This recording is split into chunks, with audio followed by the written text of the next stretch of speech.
Hi, this is Al, the Insecure Chef. Been a while, and I just thought I would do a very quick video for something, again, that everybody I'm sure does.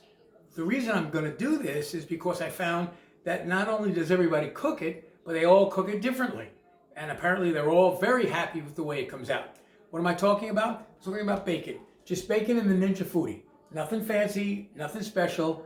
And I'm just going to show you how I do it in case you're debating over which way you should attack this thing. So I got my Foodi here. I'm going to set the air fryer temperature. Oh, before I do that, I got to put the food in. Here's my bacon. In this case, I'm only going to put about 5 or 6 slices. Now you're going to say, well, how do you get it nice and neat and flat and all that? I don't.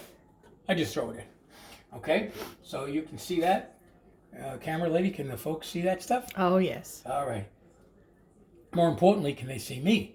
Because that's the main reason they come here, of course. It's not for Well, the food. you're not in it. It's the bacon. This one may not sell that well. Okay, so I'm just putting the bacon in.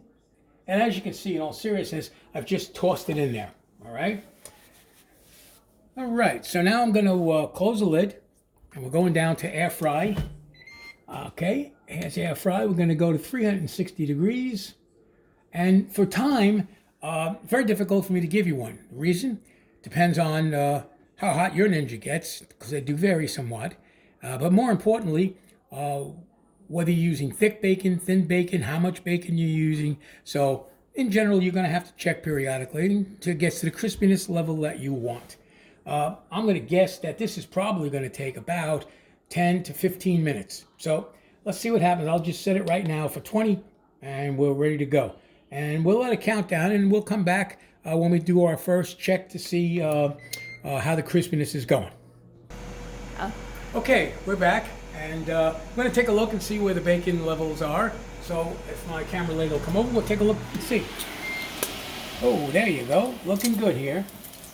And now you see I'm just going to move them around. That's all. Just give it a little stir-ish, if you will. I don't think there'll be any sticking issue with this much fat and grease, though.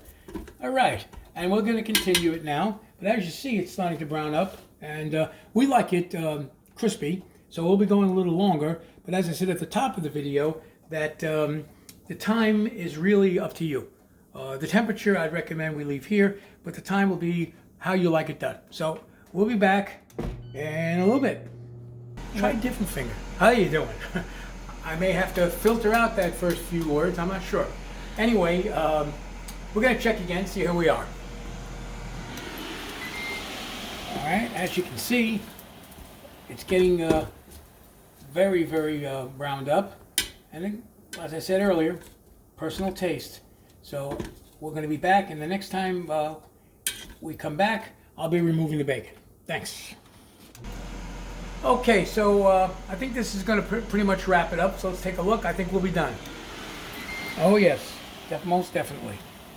Now, some people might say, well, this is too crispy for my taste. Take it out earlier. Other people say, no, it's got to look like a charcoal briquette. Then leave it in longer. But for us, this is more than enough. And this will be going this morning with our breakfast, which is Dutch Baby, which I don't think I filmed that yet, but I will. So here's the finished product. Don't forget to turn your Foodi off.